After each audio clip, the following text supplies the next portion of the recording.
Hello, hello, welcome back. It's Indy Advant again. Hope everyone's having a great Homesick Fest. Right now I'm joined with Nightshroud, very interesting Hello. producer. Hello, hello. Hello. On the edge of the vaporwave scene, I would say, with a little Yeah, definitely. bit Yeah, of the sound, but yeah, yeah, well, kind of a synth electronic vibe to it as well. I personally wouldn't consider myself a waver, if you could call it that.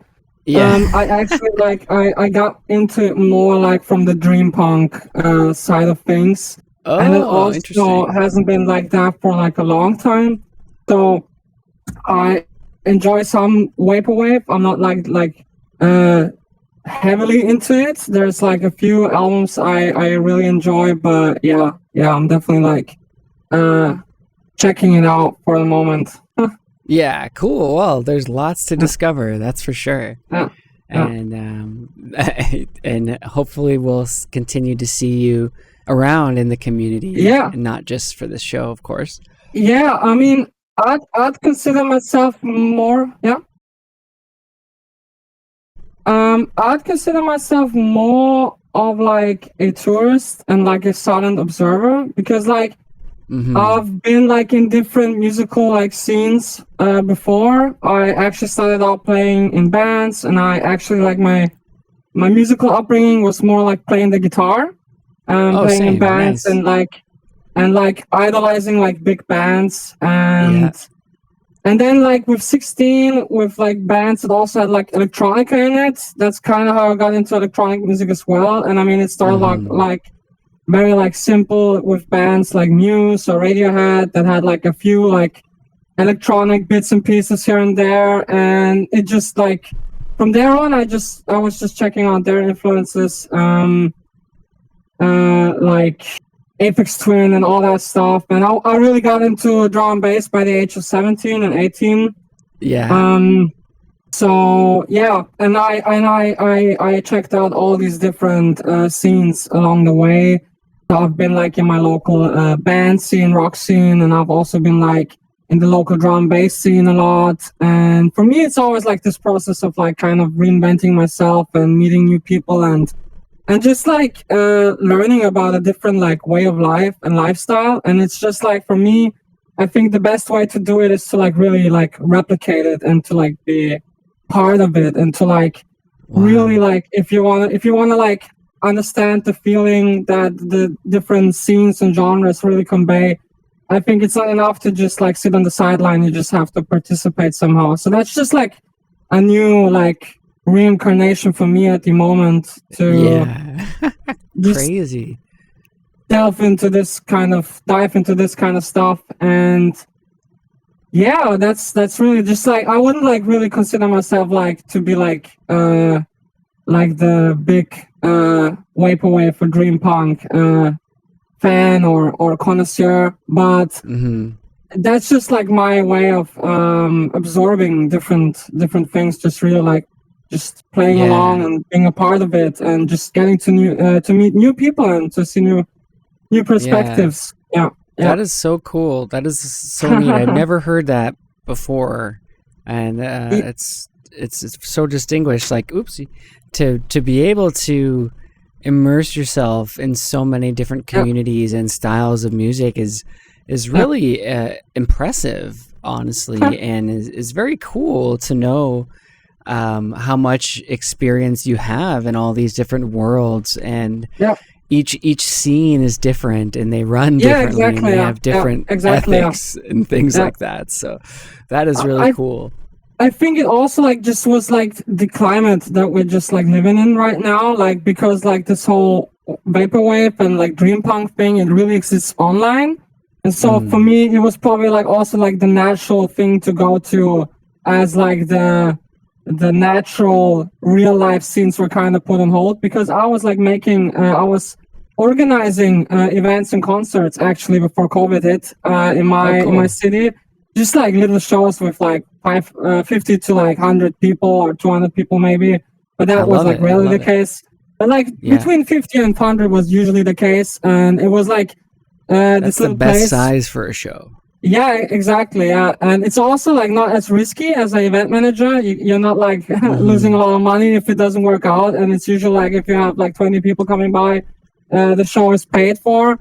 And so yeah, actually I did like my last event. I think it was on March 14th, and that was like a week before a lockdown hit in my city. And so Yeah. naturally, like I didn't have that connection anymore with music scenes, and so I think like it even went like with me, and like there was an intention behind it, but I just and that's actually like a good point too. That's just how I got into it. It's actually by checking out so many different albums on YouTube, and then I discovered the Villain label, and for them I actually like got sucked into the undertow, into the vaporwave, dream punk undertow. So amazing. shout out to them at that point, because they really opened my eyes to a lot of this stuff. And actually, my favorite vaporwave album is on their label. It's by an artist like called Compact Disc. It has like Japanese kanjis in his name. I love that artist. Yeah, Compact So Disc. good. He's amazing. So yeah, and good. his album on Villain is actually one of the rare vaporwave albums that I really adore. And I actually own it on tape, and it's amazing. Yeah. And so, yeah, for me, that's just like the way I make music and explore music. Is just really like this whole kind of process of like reinventing yourself, and just like trying out new styles. And I just like try to like take what I learned like from these different types of music, and just like kind of bring them together. And that's actually like at the moment where I feel very like there's like a lot of influences by now that I just kind of bring together in my more like music that I make at the moment. Yeah. And I don't know if I will ever like really settle down for a scene. It doesn't sound like it. So like in complete, maybe next year I'll do something completely different. It is great for the most part. I think there's like the one downside to it that I really kind of envy maybe other artists for, is like it's really hard to like kind of figure out your own identity at that point. And that's like where I'm struggling at the moment a little bit, because I do not want to like skip like jump from scene to scene too much, and never really like settle down and like kind of form an identity around it. But at the moment I feel quite comfortable with the Nightshroud project, with this new reincarnation of what I'm doing. And it's actually the first time in all these different reincarnations that I actually like really considered just like sticking with it like for a longer time. So it's quite special to me. I hope so. So how do people find your work, especially the Nightshroud, this new project you linked me, Cybertape Volume 1, right? Yeah, I mean, is it it's a Cybertape Volume 1 fanvie. That's like my I'd say my like main album out at the moment, where like there's really like all these different influences inside. I have like 2 other albums, but they're more like dreamy and ambient like. And so they're also like main projects of mine, but they're not like speaking of me that much, I'd say, in a certain way, because they're like kind of one-dimensional, where the Cybertape definitely has like multiple dimensions to it. And currently, just like I know that when you type in nightshroud on YouTube, you can find me easily by now, and also like on Spotify. Yeah, YouTube, Spotify, Bandcamp. Did you put out Future Meditation on Providence Instinct? Yeah, I did. Yeah, that's okay. Me. Yeah. So Future Meditation and on Providence Instinct is out as well. And also it's like the twin album to Future Meditation is FA 9 to 5 on Precursor. They're like they're like a little bit of a twin project. It's like Future Meditation is a little bit more the hopeful side, and FA 9 to 5 is a bit more like the hopeless side to the same story, kind of. Oh, that's so interesting. Yeah, Precursor is so talented. It's insane. Yeah, it was actually an honor to be on the label, because they're like one of the few labels that I really feel like I could work more with, because I just feel like we have a very similar like philosophy behind music and what it should be like and what it should portray.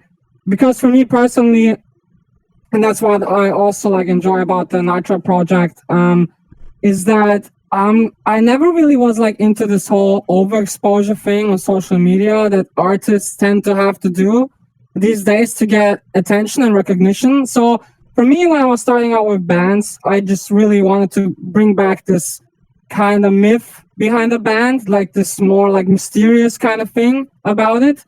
And I've always felt like these artists, these bands were kind of like out of your reach. They were like so far away from you. And nowadays it seems more like it's all like overexposure, and artists have to like make content, and they're all almost like called content creators more before they're like called artists. And there's like this whole culture around posting your every little action every day, and I just think it really takes away from the myth, because I just don't. Dude, I was just talking about this. I couldn't agree more.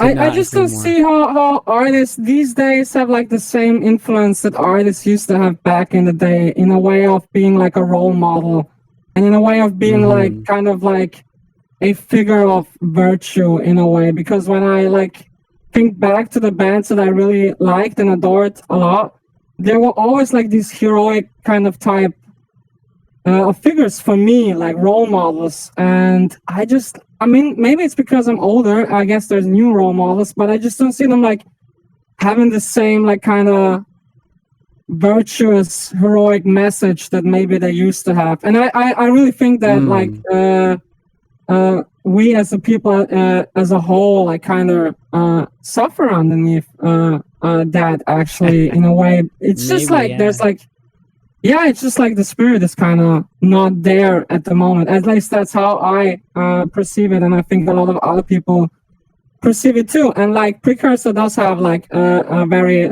similar mentality regarding that, because they like to keep to themselves as well. And I think it's necessary at the moment to like keep it a little bit shrouded. And I think that was a big point in Vaporwave way before I ever actually checked it out, that there was like this whole mystery persona thing going on the internet. And I think that's what people were attracted to in the beginning of it.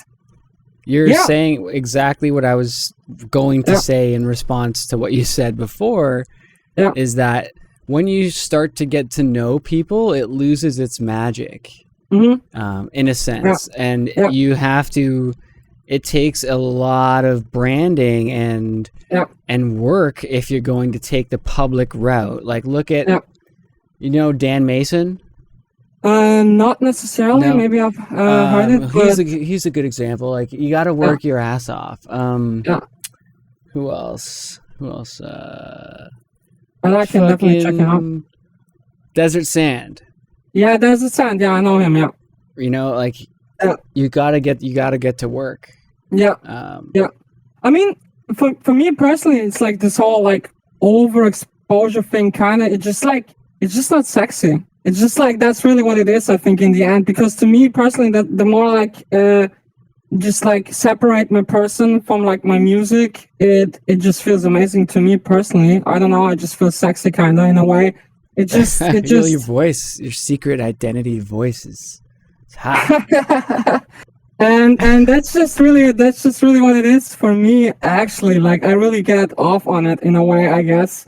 But more like in a mental stimulating kind of way. It's just like I just don't see it like anywhere else. So I mean, I do in this scene, but like in the mainstream, there's like just this whole overexposure culture going on, where like artists feel compelled to post every little thing they're doing, and it just, I don't know, it just takes away from your imagination, I guess. I mean, there's a lot of factors I think that are going into that, but I don't know. I think it's time to bring it back, kind of, and in a way. But maybe some people are sick of it. I've definitely seen that opinion, and some people think it's like 2010 or something. But For me personally, it's just also just like a personal preference, I guess, in a way. Just because, as I told you before, I have done like a lot of different stuff by now, and it really boiled down to this being kind of the best compromise between like making music and still like staying true to myself. So Yeah.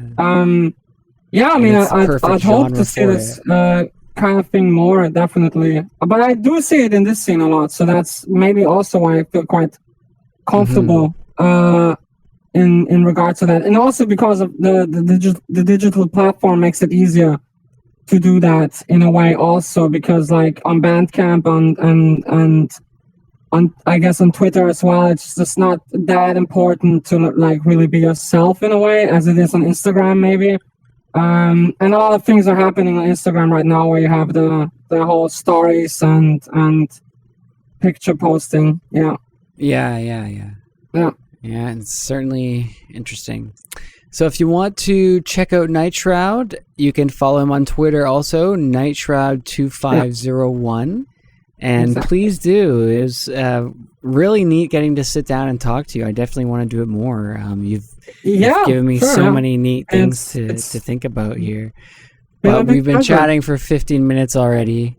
Yeah. So I think we'll have to so for the end, the set is called Tripping in Tokyo. I think it's gonna play afterwards. And yeah, it's songs from my first tape, from the Cyber tape. And yeah, have fun.